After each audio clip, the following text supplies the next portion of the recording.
You've tuned into another edition of The Break Room, a weekly conversation about how the City of St. Augustine works from those who do the work every day.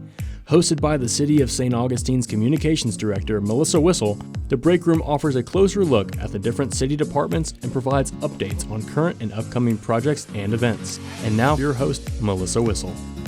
Welcome to The Break Room. Thanks for tuning in. I'm Melissa Wissel, Communications Director for the City of St. Augustine. Every year, there's a week-long recognition for public safety telecommunicators, or as we tend to refer to them, 911 dispatch operators. They are the unsung heroes of public safety. They truly are the first responders in any emergency when you dial 911. But have you ever given much thought to who is on the other end of the phone? You may be, quite possibly at your worst moment, panicked and calling to report an emergency.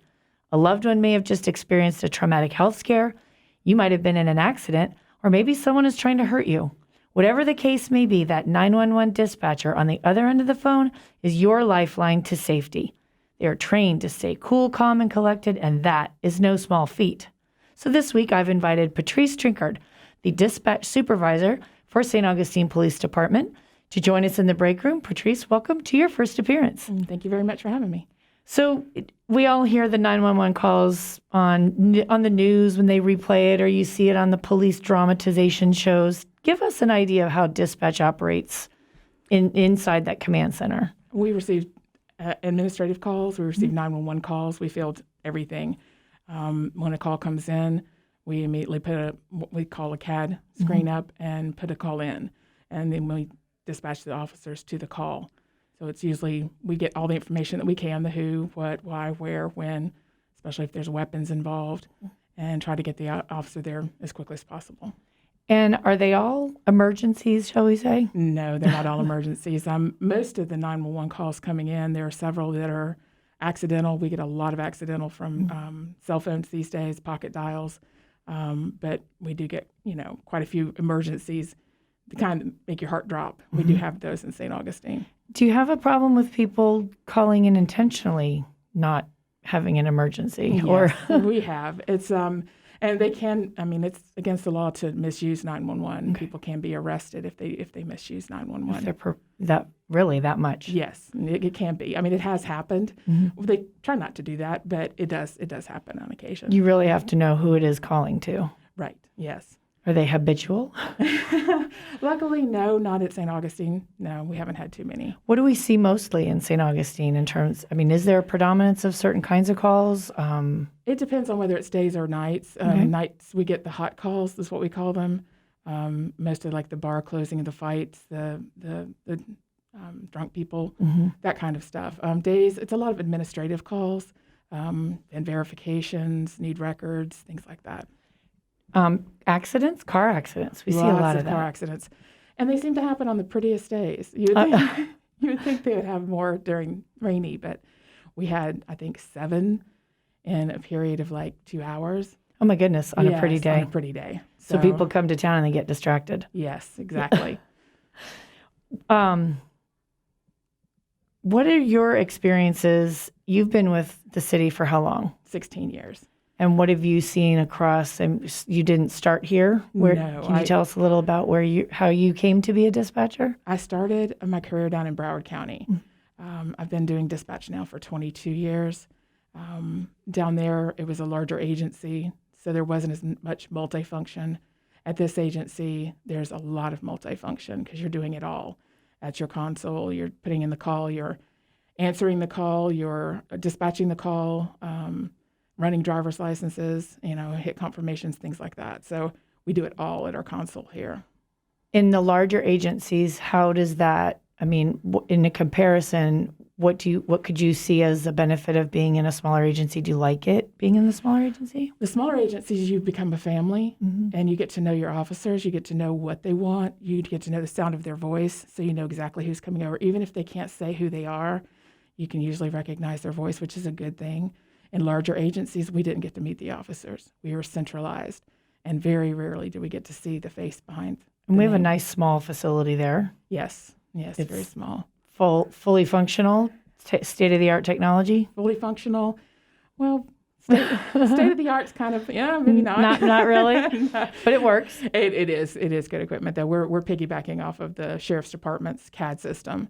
So they've, it ties into their system. So they can see our calls, we can see theirs. So during emergency calls, they're able to pop in and pull up our information, duplicate a call for their officers that are responding, and it's more information at the tip, your fingers. So it's really. And in talking about the sheriff's office, though, we are a standalone agency. We do our own dispatch. Yes, we do. For police emergency. Yes, we do. How does it work when they're backing up? I guess it's if it's an interagency call or it's on a boundary somewhere near that's in the county and we're responding, or we're responding in the city. How does that work? Most of the 911 calls from cell phones go into the county.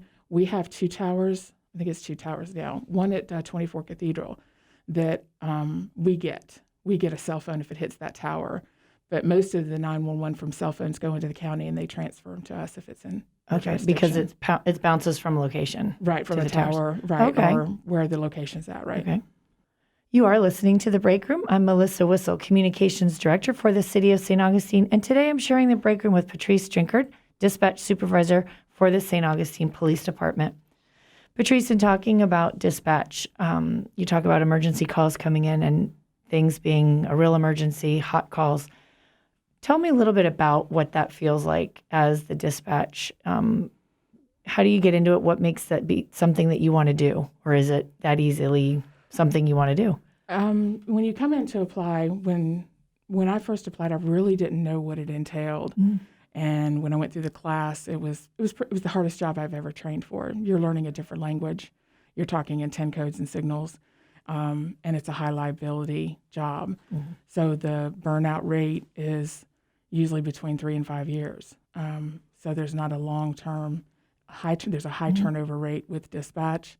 You either like it or you don't get it. Right. You either make it or you don't. And some people come in and they really think that they can make it and they do their best, but it's not enough. It's the multifunction, it's the liability, it's the hours. I mean, you have to shift work your 12-hour shifts, depending on the agency. You're locked down during hurricanes, away from your family, friends. So there's a definitely a high liability. Well, and when you're when you're the one on the other end of that phone, there's a crisis. Yes. In those true, real crisis situations, that's a lot of pressure.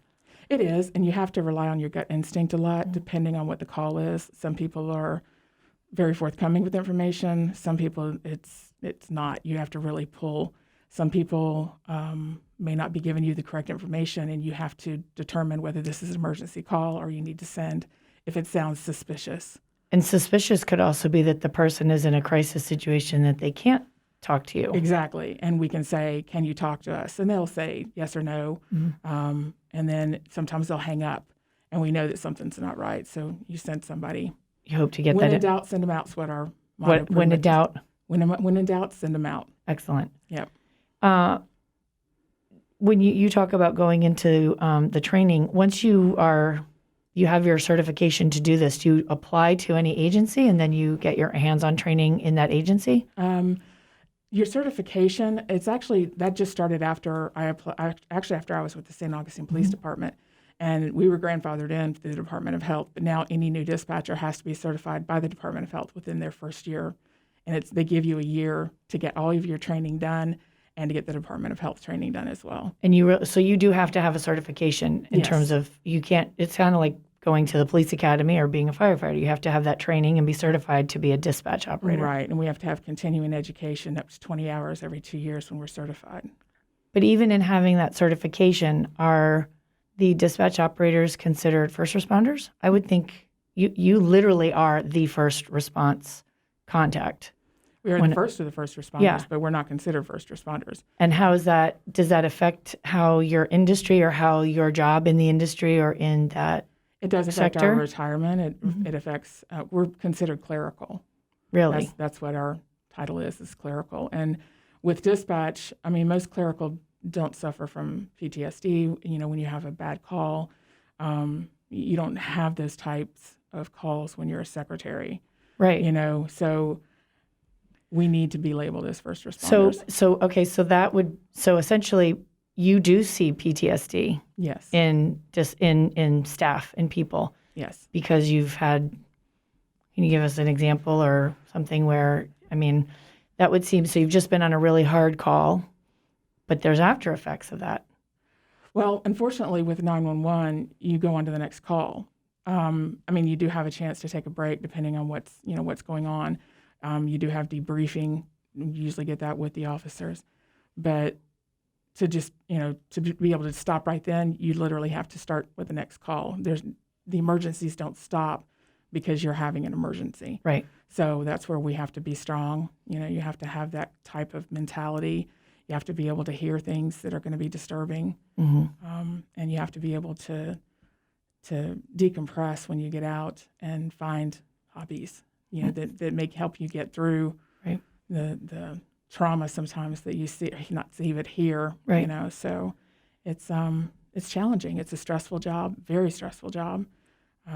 And like I said, it's a high liability job. So most people, they come in thinking one thing, and when they sit down at the console, it's not just what they thought. Right. It's a multitude of multifunction and tasks that they never thought that they would have to perform. Well, and it's applying that classroom, what you've learned in the classroom and books, and maybe done some practicing to actually hearing and then processing that person's emergency. Our training is pretty much on the job. They sit down with the trainer and learn it while they're sitting at the console, while we're live. There are other agencies that send you through classroom environment. With my first agency, it was 6 to 8 weeks. And I believe SO, they have a classroom first to learn their CAD before they go in and sit into the comm center. So it varies with different agencies. The classroom environment is sometimes better because you have a chance to make your mistakes. Mm-hmm. But live, you're live. You're getting it live, and there's no better training Sure. than, this is what you're going to get. So, and the job is sometimes thankless. It does get abusive at times. People are abusive on the phones. I think they're upset and in crisis, but you're also trying to keep them calm. Right. And the myth is that they think that we have to hang up the phone before the call is taken care of. And while we're taking their information, someone else is dispatching that call. So we're trying to get the information to keep the public safe, the officers safe, and make sure everybody's okay. And they don't understand that. They think we have to terminate the call to actually be en route. Okay, so you stay on the call as long as necessary. Yes, for an in-progress call we do. With smaller agencies, sometimes you have to put them on hold to answer another call, but for the most part, yes, especially if it's a hot call, shots fired, stabbing, things like that. Fortunately, we don't see a whole lot of that. No. And we just got a recent report from Chief Fox saying that our numbers are down. Yes. With the exception of theft, but at least we've seen some good things happening in the city. Yes. Well, Patrice, thank you for coming and talking to us about what it is to be a dispatch operator. And thank you for being a wonderful supervisor to our team. Thank you so much for having me. Appreciate it. And enjoy the celebration of the recognition for Public Safety Telecommunicators Week. Well, thank you very much. Appreciate it. If you missed any part of this broadcast or you want to hear past interviews, visit us on the web at www.citysainogradio.com. As we wrap up another edition of The Break Room, I hope we answered your questions. If we didn't, take a minute and drop me an email. You can send that to info@citysanog.com. We want to keep you informed about what's happening in and around the city, and most importantly, that you hear it here from the people doing the work and making it happen every day. In order to stay connected, you need to be connected. Like us and follow us on any of our social media platforms. You'll find the city on Facebook, Twitter, and Instagram at City St. Aug. And you will find the police department on Facebook, Twitter, and Instagram at St. Aug PD. Until next time, thanks for tuning in. You've been listening to The Break Room, a weekly program addressing projects and programs offered by the City of St. Augustine. Join us each week as the city's communications director, Melissa Whistle, has in-depth conversations with the people who make our town work to meet the needs of our community. The Break Room is produced by communications specialist for the City of St. Augustine, Cindy Walker, and engineered by Flagler College communication major, Lily McNeil.